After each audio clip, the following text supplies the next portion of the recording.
And this is a Maamar Parashat Vayetze of 57:32. Atta Echad, you are one. V'shimcha Echad, your name is one. Umi ki amecha keYisrael goy Echad ba'aretz. Ba'aretz. So, you are one. Your name is one. And who can be compared to the Jewish people who are one nation in the land? This is what we say at the moment of Mincha. We say it at the moment of Mincha of Shabbat. And this prayer is the highest prayer, really, of the whole Shabbat. As we know that it's the culmination of all the prayers of the whole week. And it talks about Hashem himself.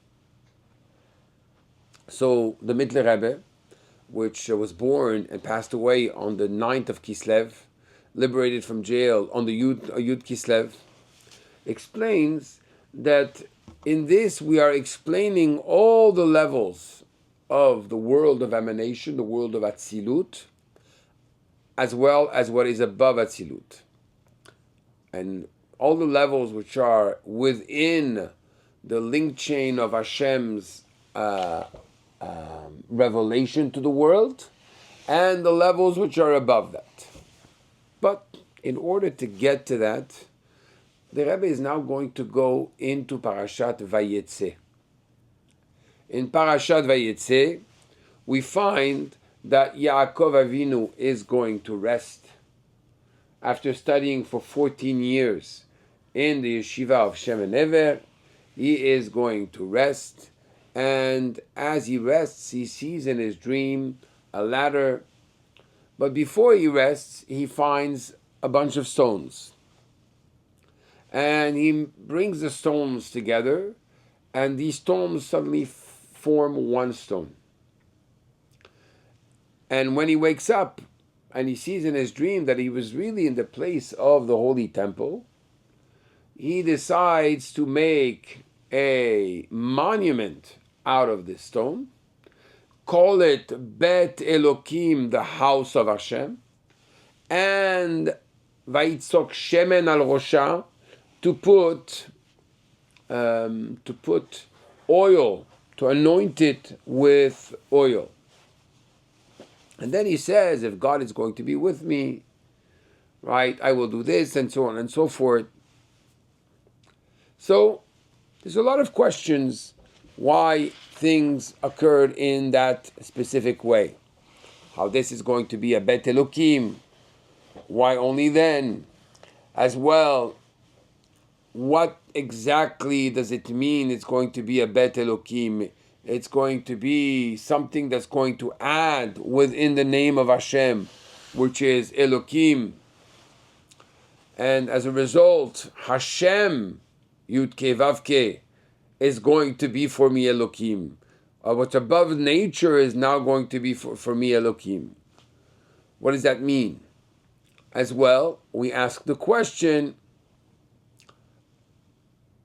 why is it called Ve'ha'even Hazot? And this stone, feminine, will be Bet Elokim in masculine. It should have said Tiyeh Bet Elokim. Was a Yeh Bet Elokim. These are details. So here we're doing the synopsis in order to keep the flow of the Maamar. Since we know that the Mittler Rebbe himself went out of jail, and he said, the Maamar, he said, Pada b'shalom nafshi, my soul was redeemed, I was redeemed, b'shalom, with peace, ki berabim hayu imadi, because the many were with me.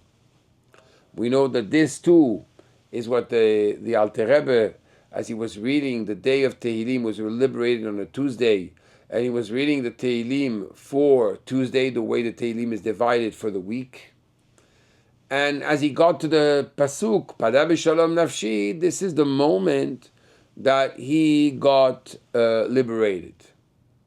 He got liberated during that time. The Mittler Rebbe was liberated on the 10th of the month, which happens to be chapter 55 again, where we say Pada B'Shalom Nafshi. So the Rebbe is going to connect what happens in the parasha with this type of liberation.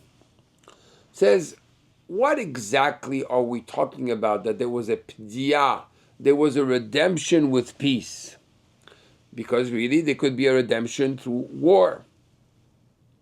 But what is the most important here? What is the point that's very important? Ki berabim hayu imadi.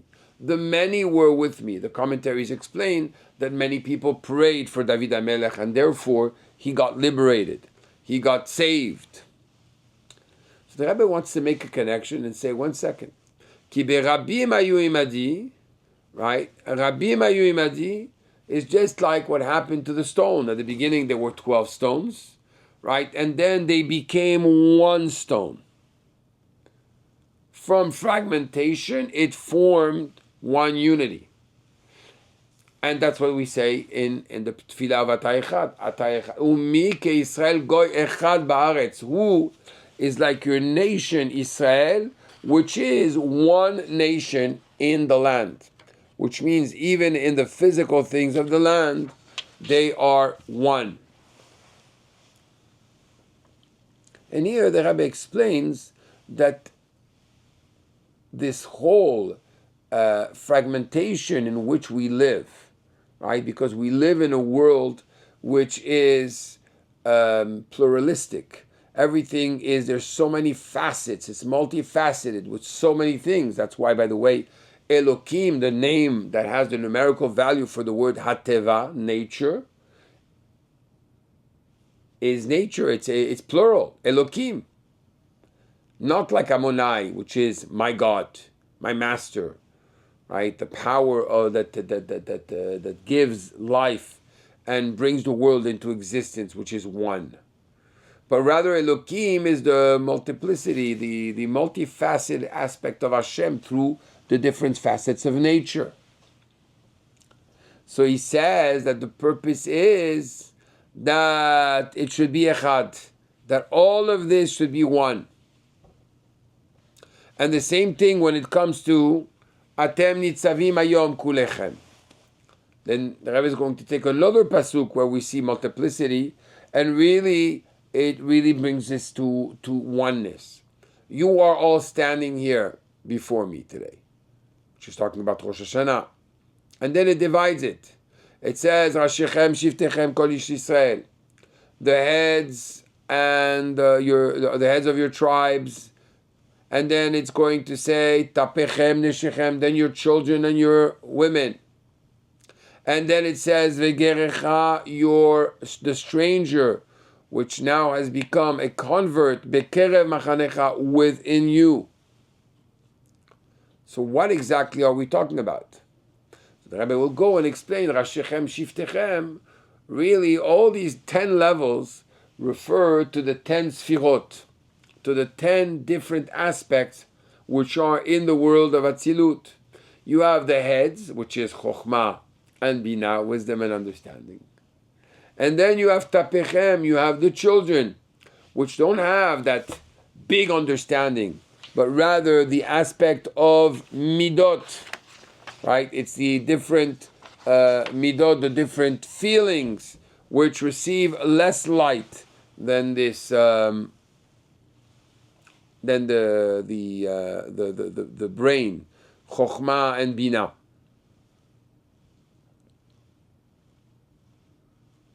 And afterwards, it goes through the different levels, all the way to Shotrechem, your policemen, and your Dayanim, which is the level of Netzach and Od, which is the lowest level, etc. And it shows how it goes to the lowest levels. Now, what is Gerecha Asher Bekerev Machanecha? Why does it finish with the Ger, the stranger, which is Bekerev Machanecha? To tell you that even the levels which were external, which had to do with the world, with the Umot HaOlam, which means with the nations of the world, came in and was brought into this level of Kedusha. and they too stand before Hashem. This, the Rebbe says, is the whole concept of Atem Nitzavim Hayom, and you're standing all today before Hashem, just like it says, and he made a monument out of the stone. Right? Vayesem otam matzeva. That Yaakov Avinu took the stone and made it into a monument for Hashem. Which means Atem Nitzavim means that even something which was external, which now is internal, all the different levels are part of they all stand, they're all part of one unity to serve one God. And that's the expression of Kulechem. Kulechem means literally inter-inclusion. From the highest level to the lowest level, everything has been elevated lemala, right? Everything has been elevated to a level where the Anochi, right? The Anochi, the Anochi, the oneness of Hashem is revealed. And this happens during Seudah Shlishit. We know that the Chabad custom is not to eat on Seudah Shlishit. Everybody else eats. But why do Chabad not eat on Seudah Shlishit? Because Seudah Shlishit represents the level of Ra'ava de Ra'avin, which means the will of wills. It's, as we said before, the culmination of the whole week that comes as one within Shabbat. And it says, why do we eat every meal? Why do we eat 3 Seudot on Shabbat? Because it talks about the manna that came from heaven. And it says, Hayom, today you will find it in the field. And it says again, today you will, and so on. And then the third time it says the word Hayom. It says, Hayom lo timtzeu basadeh. The first time it was talking about Friday, how you're going to find a double portion that you're going to be able to eat. But on Shabbat, you will not find it. That's the third time. So from this, the deduction is that the first 2 meals where it says Hayom, and it talks about finding the manna, having the manna, Friday and Shabbat today, you eat. Shabbat Mincha, you don't eat. Hayom lo. Why? Because you reach a level of ta'anug atzmi, you reach a level of pleasure in Hashem, which is beyond the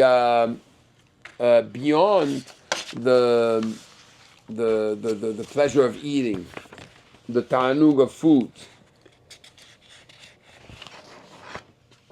in a way that you are before Hashem. What does it mean before Hashem? Before Hashem in English, or before you're in front, or before Hashem means that it's even higher than the name of God. You're actually connecting to the essence, and you bring this down. And this is done in 2 ways. One way is that you're elevating yourself towards Hashem. That's when you bring the plurality, the different stones, the things of the week, you bring it together to the oneness.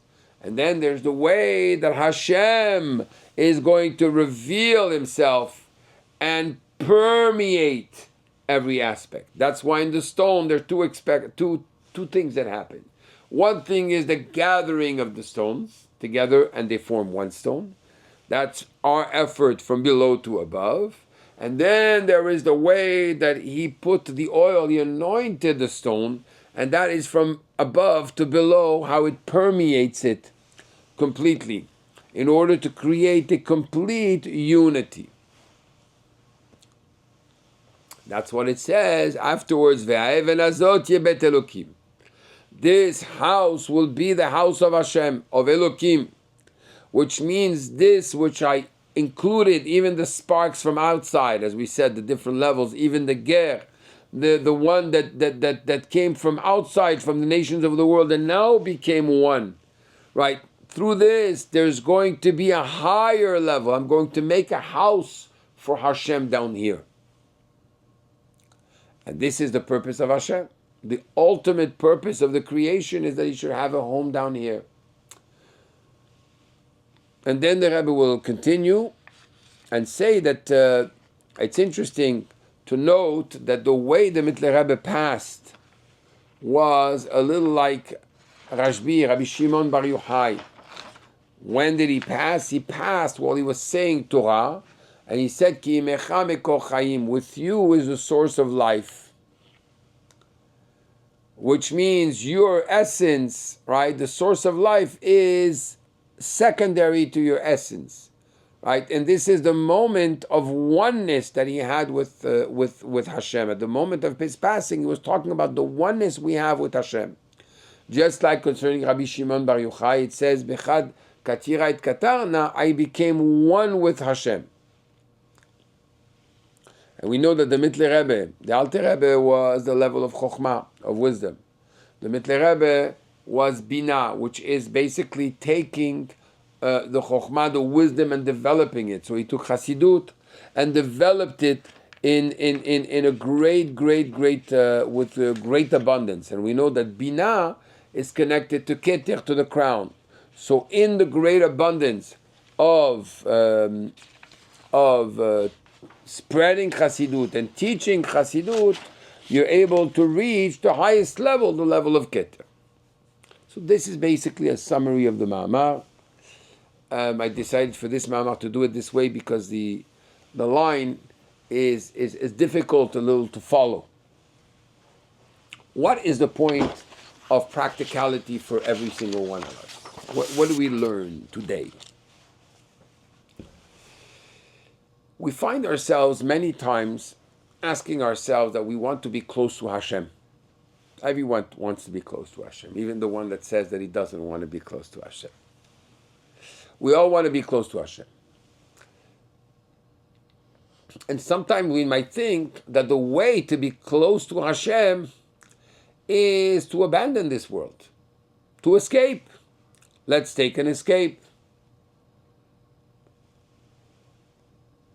So, if you're going to escape, the Torah tells you you are not fulfilling your mission. You don't escape the world. You don't do what Noach did, which was to drink wine and escape the world. I'm going to be nothing, and I'm not going to feel the world by having some type of intoxication. No, that's not the purpose. I am not going to escape the reality of the world by being involved in the pleasure of the world and falling to temptation, which was the mistake of Adam and Chava. I'm going to live the life of Sarah. I'm going to live in the world, but I'm going to live in a level of complete humility and subservience to Hashem in a way that I don't feel myself. In other words, all the different facets of the world are fragmented and different aspects that cause me sometimes to be troubled. But when I realize that I have one purpose and one only, I understand that Zeye Bet Elokim. All the different stones, all the different levels of people I have to deal with, all the different situations I deal with, all the different pulsions and drives that I have inside of me, all need to be united towards one purpose, Atta Echad, towards Hashem. I need to reveal in them, in these situations, Hashem. The purpose is not to escape. The purpose is to dwell in without falling into the trap, and understanding that this is all there to serve, as I am serving a purpose, it's all there to serve a purpose as well. Sometimes you have a situation that you've had experiences with the physical world and you fell. You fell into an addiction or whatever it is. And at this moment you might say, but now I'm experiencing withdrawal. How is that a part of the service of Hashem?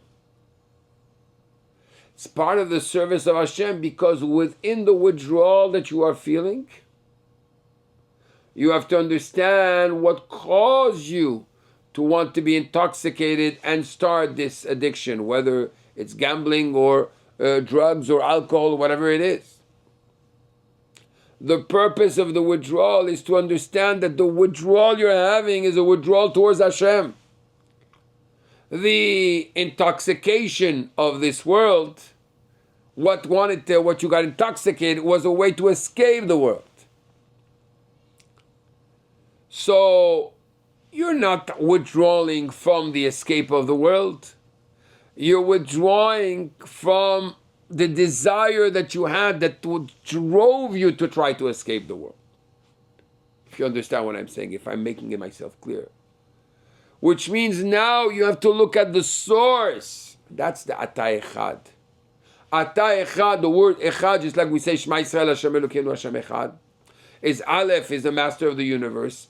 Chet, the seven heavens and the earth. Dalet, the four corners of the world. The purpose is not to get out of the world, is to see the oneness of Hashem in there too. And to want to be close and say, you know what, that withdrawal, I'm going to direct it towards this. The everything, I'm going to work, it's part of my service of Hashem. People, you have people that, it's a waste of time, I'm working. You're right, you're working, you could be studying Torah. But it depends why you're working. If you understand that your work is part of your Avodat Hashem, B'chol derachecha dayehu. In every path, know Hashem. Recognize Him. You kol ma'asecha l'shem shamayim. Everything that you do is for the sake of heaven. Then you're a wholesome person. You're not a broken, fragmented person. This is a great avodah, and it starts here at the level of the head.